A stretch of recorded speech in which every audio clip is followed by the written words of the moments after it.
A reminder, guys, we have a new YouTube channel covering MMA and boxing. The link is in the description below. Please subscribe to that.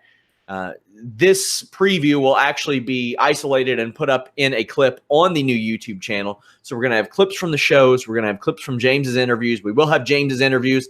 If I do any, they'll be up there too. Carlos Toros, we're going live all the time on that channel just to talk news updates.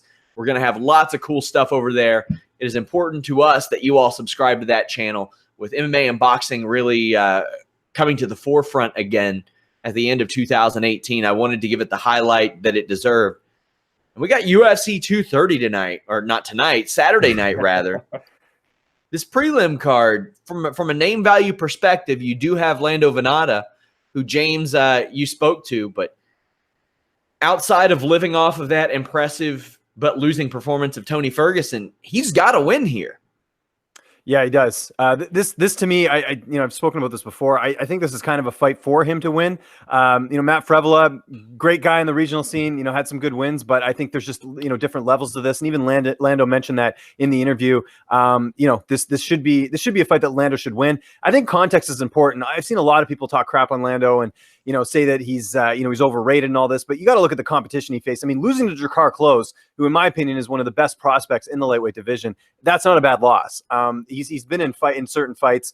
The one interesting thing here is that he was part of that split with Jackson Wink. So, when Cerrone left, he also left, and Nick Urso, and there's a few other guys that are sort of doing their own thing. So is that going to hurt him in this fight? I'm not sure, but I think this is a winnable fight for him. And I think the UFC knows that Lando's an exciting fighter, and I think this is kind of a fight set up for him to look impressive and to potentially get a finish here. I love Matt Frevola, but I just think Lando's the better fighter here, and I'm picking him to win in this one.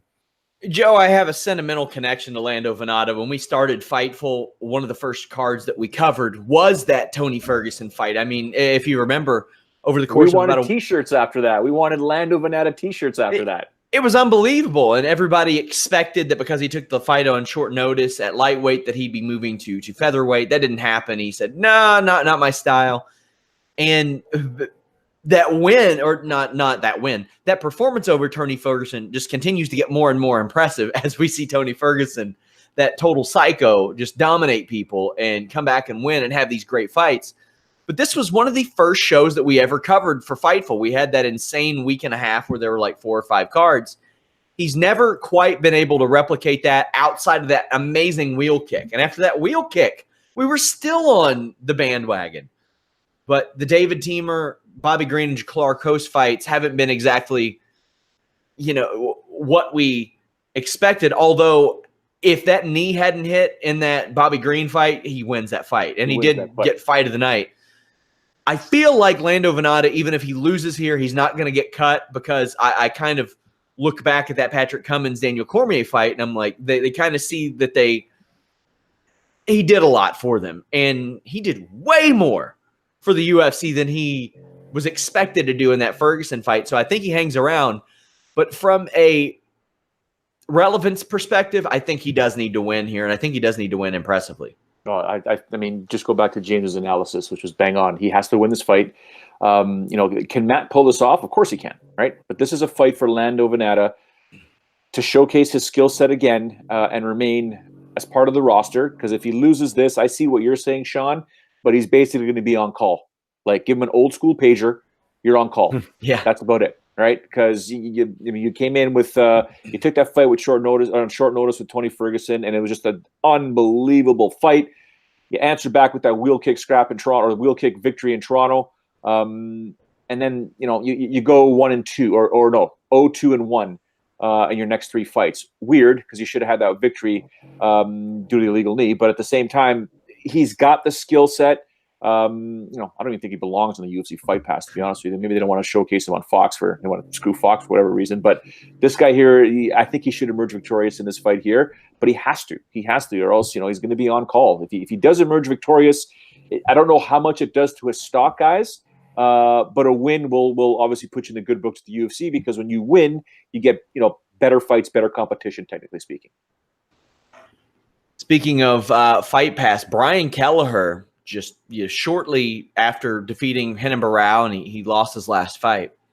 On the Fight Pass card against Montel Jackson, this was originally supposed to be Domingo Pilarte. But James, are you surprised to see Kelleher on the Fight Pass prelims?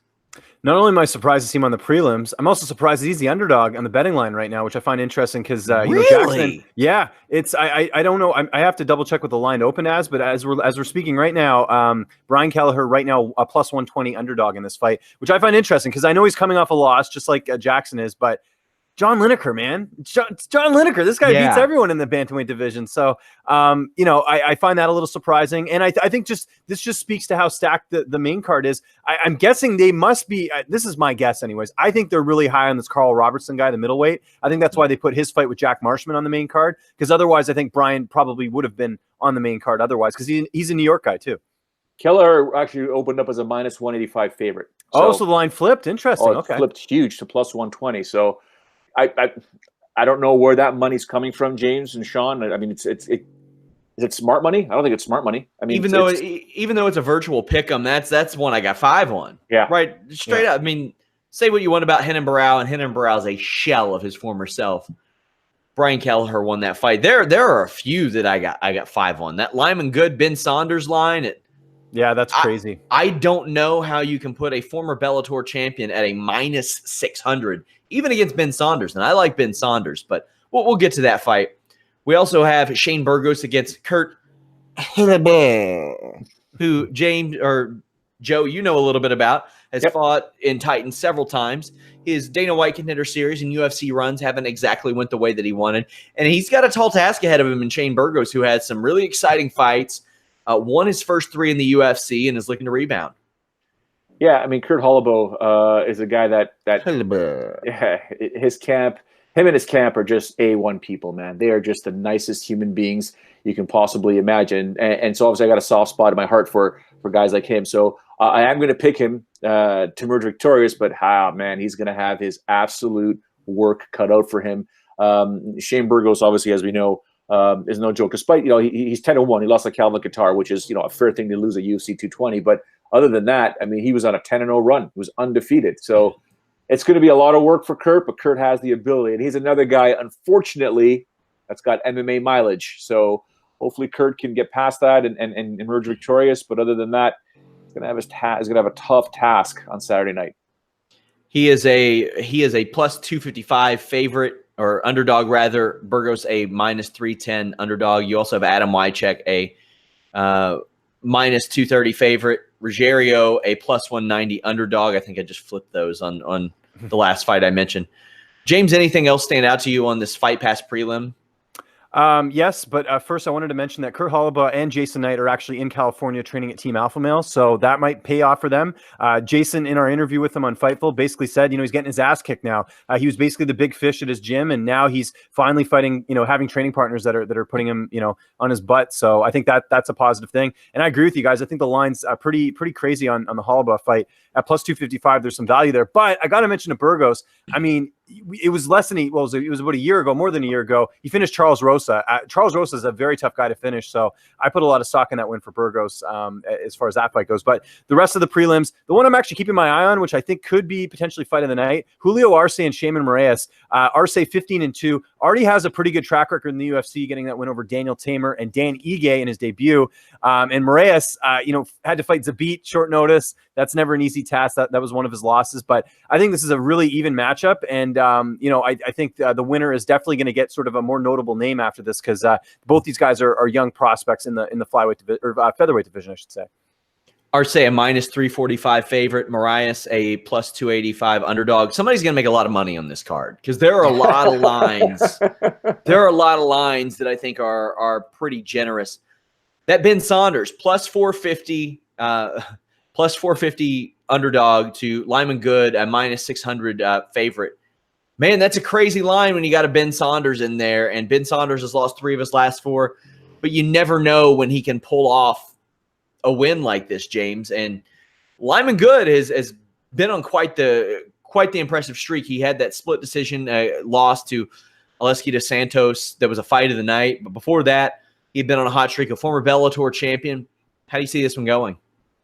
I favor Lyman Good in this fight. I don't like the line on this one, like you guys are sort of suggesting. And I do want to mention, we talked about Ben Askren earlier. Go watch that Ben Askren Lyman Good fight. That was a close one. I don't think we've ever seen Ben's face punched up that much in a fight. He had black eyes right after the fight was over when they were putting the belt on him. So Lyman definitely gave him good beating, pun intended, on that one. But another interesting note I'll just mention: there's a couple teammates on this card. Burgos, Lyman Good, and Julio Arce all train at Tiger Schulman. So one of those momentum things. Maybe if one of the guys loses, keep an eye out for that, because sometimes that can either help or hinder a teammate. Talking to Anthony Smith this week, he said when Court McGee beat Alex Garcia, that was a big boost for him. So just keep stuff like that in mind when you're looking at these fights, because that stuff does play into it. But yes, my pick is Lyman Good. Also, we have Roxanne Modafferi, former title challenger, facing the woman who didn't show up to the fight, essentially, for that title fight, Sijara Eubanks. This is another big line. Eubanks, a minus 475 favorite over the plus 380 Roxanne Modafferi. Joe, given Sijara's trouble making weight and Roxanne's just marked improvement since actually training full-time to be a fighter, I think that line is a little generous, because I don't know how necessarily this fight will go. There are just so many factors that play into this. And obviously, Sijara Eubanks has been on a emotional roller coaster. And this is a fight that went 3 rounds on tough. And it's hard to really put what happens on tough into consideration, considering the physical and emotional roller coaster people go through on that show. What do you think about this fight?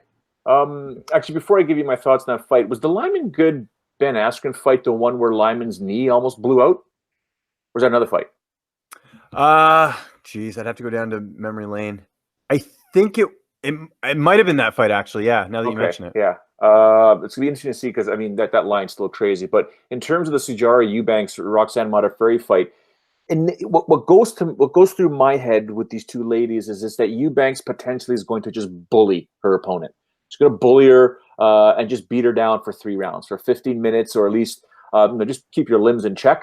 But at the same time, I think she's going to beat down Roxanne Modafferi. But Modafferi's improvements led me to believe that, you know what, you leave your arm hanging out, I'll take it, I'll break it, I'll take your back. So it's one of those things. And one of the most important things that Sean mentioned, in describing this fight, where's your head at, son or madam? Where's your head at? Because the emotional roller coaster that she's been on, especially, like, you would have to think there's times when she's training or thinking or alone in her own head thinking, I'm disgusted to be fighting for the UFC after what they did to me, gave me a title shot, took it away. It's just the craziness. So if she can keep her head and her thoughts just focused on the fight, she should emerge victorious. But if there's any mental break, and, Roxanne Modafferi is just a happy-go-lucky fighter, she'll take advantage of that and choke her out. So it'll be interesting to see.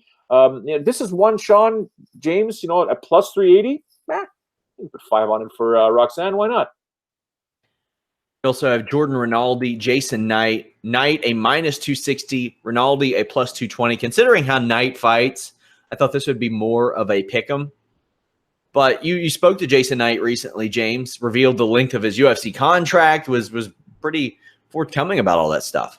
Yeah, he was, and obviously, he knows there's a lot at stake for this fight. It looks like the UFC is, they're giving him this opportunity here against a guy in Rinaldi who I think he should win. His last fight against Makwan Amirkhani, I think that could have gone either way. Knight is still up there. He's, as far as one of the good featherweight fighters. I think, like the Lando Venata matchup, this is a fight that I think is tailor-made for Jason Knight. And I like the fact he's going to Team Alpha Male as well. I mean, if your training's harder than the fight, then, that always pays off well. So I feel like, this is going to be, I think, a showcase fight for Knight. Rinaldi's good as well. Trains with the Lima brothers in Atlanta. Definitely is a guy that's looking to bounce back. But I think Knight overall, you look at the experience there, I think that's going to pay off in this fight. Speaking of lines that surprised me based on how people fight, Derek Brunson, a plus 260. Israel Adesanya, a minus 320. Obviously, Israel Adesanya, a highly touted emerging name in the UFC. Derek Brunson can knock you out when he's not fighting like a fool. James, how do you see this fight going? You also talked to Israel this week. I did, yeah. Israel, no surprise, very confident heading into this fight. And I agree with them here. I mean, if you look at Derek Brunson's wins, they've generally just been by knockout. If he gets, if he fights a guy who's going to sort of come at him, he doesn't seem to do as well. And I think that's what Israel's going to do in this fight. I think the line's right where it needs to be. I think Adesanya's, look, I was a doubter of Adesanya when he fought Tavares. I picked Tavares in that fight. I thought experience, thought it was too much too soon, based after the fight against Vettori. But he proved me wrong. After what he did to Tavares, I think he beats Brunson. I think he uses his striking. I think he'll get the better of the exchanges. As wild as Brunson is, he has to get in there and actually tag Adesanya. And you're talking about a former Glory kickboxer. I don't think it'll be an issue. I think Adesanya puts on either a finish or he gets a really dominant decision. But I see Adesanya getting his hand raised.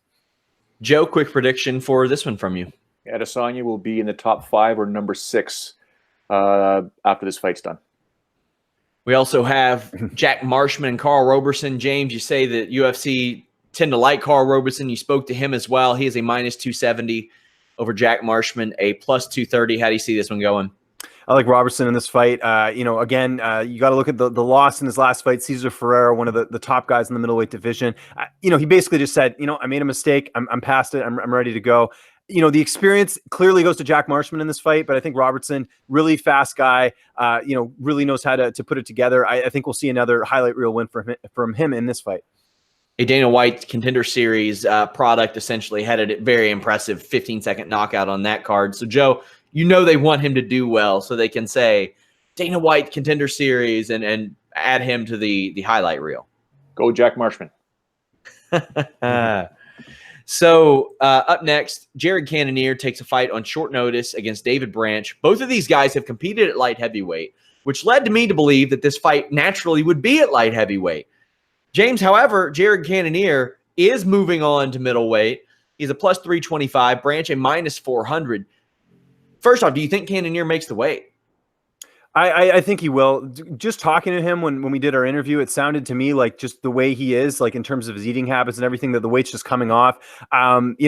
I realized that he is a former light heavyweight guy, but he wanted to fight sooner. I mean, that's one thing that I think is getting lost in the narrative leading up to this fight. So his weight was already pretty good. I think he was expecting something because, of course, he had a fight book against Jacare, and this fight's sooner than that. So I think he will make the weight. And I got to tell you guys, I think there's value here on Jared Cannonier. A lot of people writing him off. I know Branch has been very impressive. Outside the loss to Rockhold, he gets a win over Santos, gets a win over Jacare.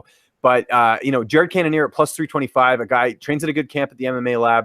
The losses he's had in the UFC are, Dominic Reyes. That's not a bad loss. That's a great, no one likes to lose. And light heavyweight. Exactly. So I think there's value here in Cannonier. And look, the pressure here is on Branch. Branch is from New York. Branch had 2 big fights fall through, not just this one. You're supposed to fight Yoel Romero. That got switched up. Jacare was supposed to fight. Obviously, he's fighting Weidman now. If I'm Cannonier, I got nothing to lose here. I got this on short notice on a huge card. This is a huge opportunity for him. I'm going to pick Branch, but if I'm going to lay any money on this fight, it's going to be on Cannonier, man. 325, I'll take that. Joe, anything to add to this fight? If the weight cut is good for Cannonier and he can fight for 15 minutes, I think he'll win 2 rounds to 1. There you go. We have Jacare Souza stepping up to fight Chris Weidman. I love this fight. It is a good fight. Either one of these guys can knock the other one out. Either one of these guys can win the fight on the ground. Joe, you've seen a lot of both of these guys. How do you think it goes? We have Weidman as a minus 170, Jacare as a plus 150.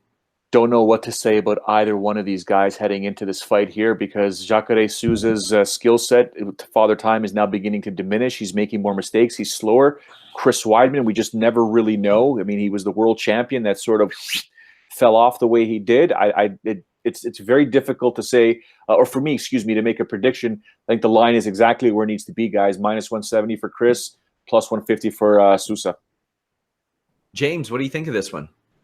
Speaking of Weidman, it sounds like the surgery went well, and all the injuries that he's had. It seems like he's finally, ready to just, see the Chris, see the type of fighter that we saw defeat Calvin Gastelum last year. I favor Weidman in this fight, but you got to be careful with Jacare. Like you guys mentioned, he has knockout power. I mean, his last fight, I think that was a fight that we thought was going to be a lot closer, and he goes out there and he finishes Derek Brunson. I mean, that's impressive. And we talk about the decorated ground game as well. It wasn't that long ago either that Souza, submitted Gegard Mousasi. I mean, that was a pretty dominant win for him, which was only a few years ago.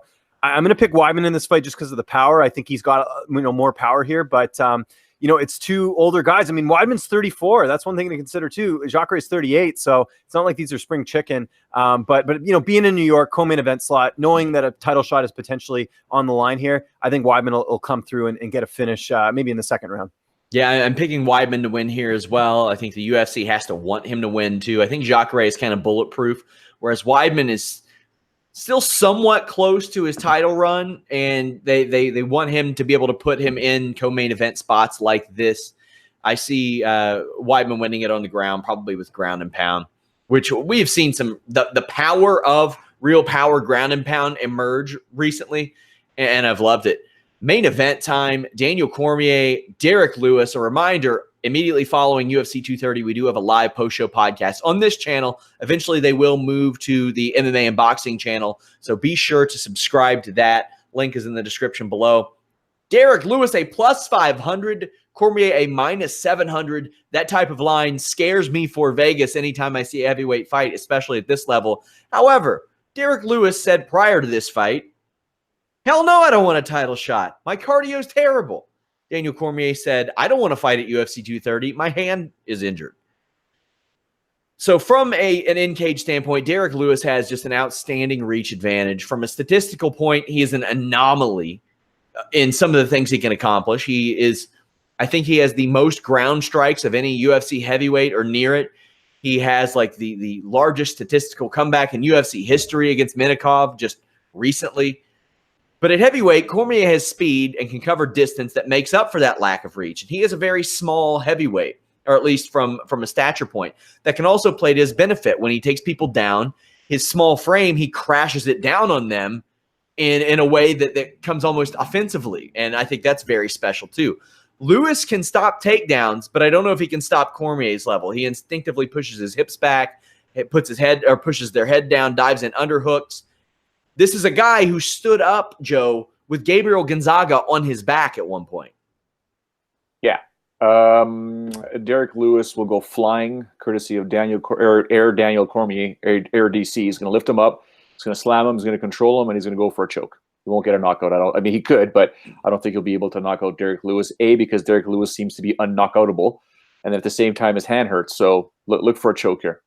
One of the underrated things about Daniel Cormier, James, is his clinch game. He pulls his head down in the clinch, or pulls the opponent's head down in the clinch, lands punches, and when they instinctively pull back, even when he cradles them, he'll give away the underhook just to cradle the head. You'll see a situation like Stipe Miocic where he either leaves his legs open or he leaves his head open and eats a short punch that dropped Stipe Miocic. This is a very special thing to have for Daniel Cormier, because if he gets in the clinch range, I think it's real trouble for Derek Lewis. I agree. The one thing, like Joe mentioned and you guys mentioned, is the hand injury, though. How is that going to impact him in this fight as far as the striking and as far as everything else? I have a feeling this might end up looking like the Anderson Silva fight, where it's just DC wrestling the entire fight. I don't know if he gets a finish, to be honest. I know that sounds crazy. People are going to, I'm sure people are like, what the hell? He's going to finish him, or there's definitely going to be a finish in this fight. But that plus 700 prop, fight goes to the distance, is looking pretty good right now. Because, again, DC just needs to get the win here. There's a lot at stake here. He doesn't want to make any mistakes. The way you win this fight is not by striking with Derek Lewis. It's not even by really trying to take him to the ground, because I think even there, like, I don't know. I think Cormier, if he's smart, he just tries to out-wrestle him. He tries to hold him down there. Knowing that the Brock fight's in the distance there, I think we could see kind of a boring fight. Now, with that said, I think more than likely we'll see a later finish, but I don't think it's going to be a quick win for Daniel Cormier. I think he's got to just wear Derek Lewis out until he absolutely can't do anything else, and then just go in for the kill. And the thing is, when you wear Derek Lewis out to the point he can't do anything else, he can still knock you out, which is unbelievable. Another thing that I love that Cormier does, when he lands the right hand, he puts his head down so low that his head is almost by your hip, ready for a level change. So he has you thinking right hand, level change at the same time or immediately right after. That is very special. Reminder, live post-show podcast Saturday night after UFC 230. Subscribe to that new MMA and boxing channel, because we're going to have a ton of content up there as well.